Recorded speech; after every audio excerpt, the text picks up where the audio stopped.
life hack, and all it requires of you is this, that you change your posture for 2 minutes. But before I give it away, I want to ask you to right now do a little audit of your body and what you're doing with your body. So how many of you are sort of making yourselves smaller? Maybe you're hunching, crossing your legs, maybe wrapping your ankles. Sometimes we hold on to our arms like this. Sometimes we spread out.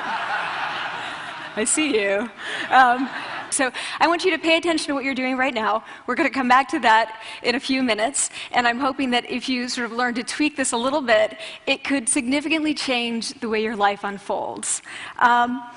So we're really fascinated with body language, and we're particularly interested in other people's body language. You know, we're interested in, like, you know, an awkward interaction, or a smile, or a contemptuous glance, or maybe a very awkward wink, or maybe even something like a handshake. Here they are arriving at number 10, and look at this lucky policeman gets to shake hands with the President of the United States. Oh, and here comes the Prime Minister of it. No.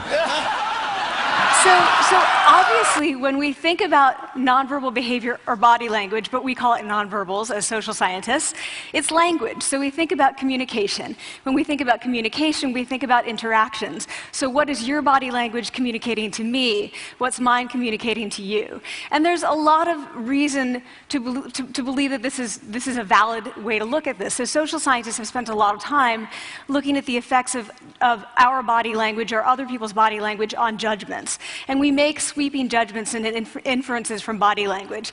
And those judgments can predict really meaningful life outcomes, like who we hire or promote, who we ask out on a date. So when we think of nonverbals, we think of how we judge others, how they judge us, and what the outcomes are. We tend to forget, though, the other audience that's influenced by our nonverbals, and that's ourselves. We are also influenced by our nonverbals, our thoughts and our feelings and our physiology. So what nonverbals am I talking about? I'm a social psychologist, I study prejudice, and I teach at a competitive business school.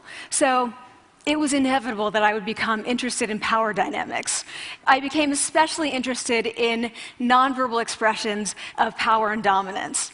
And what are nonverbal expressions of power and dominance? Well, this is what they are. So in the animal kingdom, they are about expanding. So you make yourself big, you stretch out, you take up space, you're basically opening up. It's about opening up. And this is true across the animal kingdom. It's not just limited to primates, and humans do the same thing. So they do this both when they have power sort of chronically, and also when they're feeling powerful in the moment. And this one is especially interesting because it really shows us how universal and old these expressions of power are. This expression, which is known as pride, Jessica Tracy has studied, she shows that people who are born with sight and people who are congenitally blind do this when they win at a physical competition. So when they cross the finish line and they've won, it doesn't matter if they've never seen anyone do it, they do this. So the arms up in the V, the chin is slightly lifted. What do we do when we feel powerless? We do exactly the opposite. We close up, we wrap ourselves up, we make ourselves small. We don't want to bump into the person next to us. So again, both animals and humans do the same thing. And this is what happens when you put together high and low power. So what we tend to do when it comes to power is that we complement the other's nonverbals. So if someone's being really powerful with us, we tend to make ourselves smaller. We don't mirror them, we do the opposite of them. Nonverbals govern how other people think and feel about us. There's a lot of evidence, but our question really was, do our nonverbals govern how we think and feel about ourselves?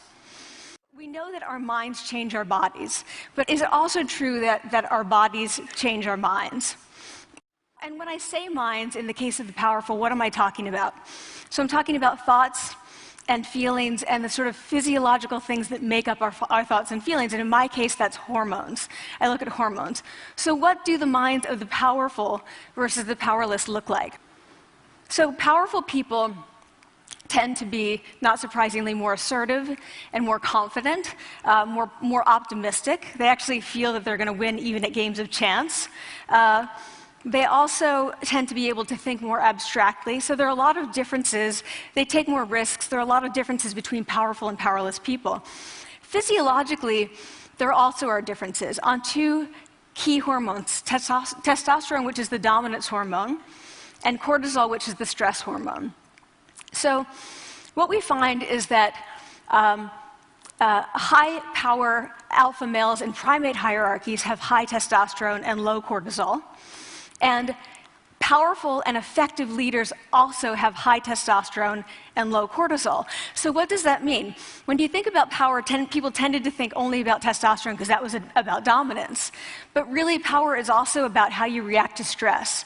So do you want the high-power leader that's dominant, high on testosterone, but really stress reactive? Probably not, right? You want the person who's powerful and assertive and dominant, but not very stress reactive, the person who's laid back. This is what we did. We decided to bring people into the lab and run a little experiment. And these people adopted for 2 minutes either high power poses or low power poses. And I'm just going to show you 5 of the poses, although they took on only 2. So here's one, a couple more. This one has been dubbed the Wonder Woman by the media. Here are a couple more. So you can be standing or you can be sitting. And here are the low power poses. So you're folding up, you're making yourself small. This one is very low power. When you're touching your neck, you're really kind of protecting yourself. Experiment. So this is what we find. Risk tolerance, which is the gambling. What we find is that when you're in the high power pose condition, 86% of you will gamble. When you're in the low power pose condition, only 60%. And that's a pretty whopping significant difference. Here's what we find on testosterone. From their baseline when they come in, high-power people experience about a 20% increase, and low-power people experience about a 10% decrease. So again, 2 minutes and you get these changes. Here's what you get on cortisol. High-power people experience about a 25% decrease, and the low-power people experience about a 15% increase. So 2 minutes lead to these hormonal changes that configure your brain to basically be either assertive, confident, and comfortable, or really stress reactive, and feeling sort of shut down. And we've all had that feeling, right? So it seems that our nonverbals do govern how we think and feel about ourselves. So it's not just others, but it's also ourselves. Also, our bodies change our minds. But the next question, of course, is, can power posing for a few minutes really change your life in meaningful ways? It's not about the content of the speech. It's about the presence that they're bringing to the speech. We also, because we rate them on all these variables related to sort of competence, like how well structured is the speech? How good is it? What are their qualifications? No effect on those things. This is what's affected, these kinds of things. People are bringing their true selves, basically. They're bringing themselves. They bring their ideas, but as themselves, with no residue over them. So this is what's driving the effect, or mediating the effect. So when I tell people about this, that our bodies change our minds, and our minds can change our behavior, and our behavior can change our outcomes, they say to me, it feels fake, right? So I said, fake it till you make it. It's not me. I don't want to get there and then still feel like a fraud. I don't want to feel like an imposter. I don't want to get there only to feel like I'm not supposed to be here. And that really resonated with me, because I want to tell you a little story about being an imposter and feeling like I'm not supposed to be here. When I was 19, I was in a really bad car accident. I was thrown out of a car, rolled several times. I was thrown from the car, and I woke up in a head injury rehab ward. And I had been withdrawn from college, and I learned that my IQ had dropped by 2 standard deviations, which was very traumatic. I knew my IQ because I had identified with being smart, and I had been called gifted as a child. So I'm taken out of college. I keep trying to go back. They say, you're not going to finish college. There are other things for you to do, but that's not going to work out for you. So I really struggled with this. And I have to say, having your identity taken from you, your core identity, and for me it was being smart, having that taken from you, there's nothing that leaves you feeling more powerless than that. So I felt entirely powerless. I worked and worked and worked, and I got lucky and worked and got lucky and worked. Eventually I graduated from college. took me 4 years longer than my peers. And I convinced someone, my angel advisor, Susan Fisk, to take me on. And so I ended up at Princeton, and I was like, I am not supposed to be here. I am an imposter. And the night before my first year talk, and the first year talk at Princeton is a 20-minute talk to 20 people. That's it. I was so afraid of being found out the next day that I called her and said, I'm quitting. She was like, you are not quitting, because I took a gamble on you and you're staying. You're going to stay, and this is what you're going to do. You're going to fake it.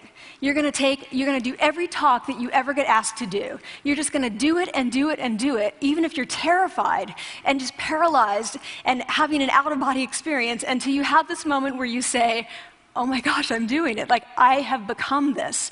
I am actually doing this. So that's what I did. 5 years in grad school.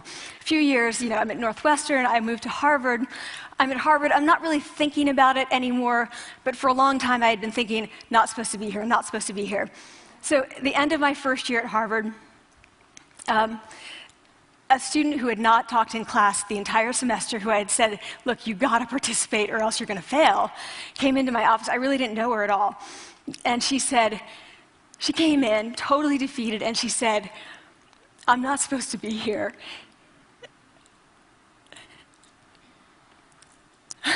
And that was the moment for me, because two things happened. One was that I realized, oh my gosh, I don't feel like that anymore. I don't feel that anymore, but she does, and I get that feeling. And the second was, she is supposed to be here.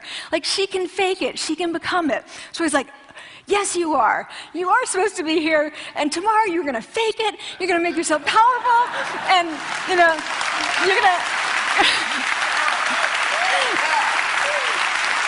and you're going to go into the classroom, and you are going to give the best comment ever, And she gave the best comment ever. And people turned around, they were like, oh my God, I didn't even notice her sitting there, She comes back to me months later, and I realized that she had not just faked it till she made it, she had actually faked it till she became it.